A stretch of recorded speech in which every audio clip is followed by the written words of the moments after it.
चालते की. माझ्या नजरेनं होतो हल्ला मचोर मी हाय नखवाची पोर नाही झाल्यान गवाचू नाही प्रेमान फसाचू माझे रूपान हय्यो जो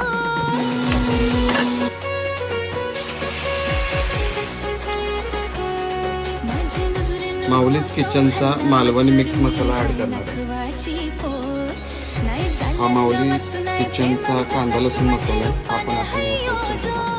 नको नांदीला गो माझा विचार करू नाही जुलायची आपली ही डोर नको लाईन मारू ऐसा लफरा करू तुला पटायची नाही ही पोर माझा रुबाब हाय अनमोल मी कोली वाऱ्याची पोर माझा रुबाब हाय अनमोल मी हाय नखवाची पोर माझा रुबाब हाय अनमोल. श्रुती झणझणी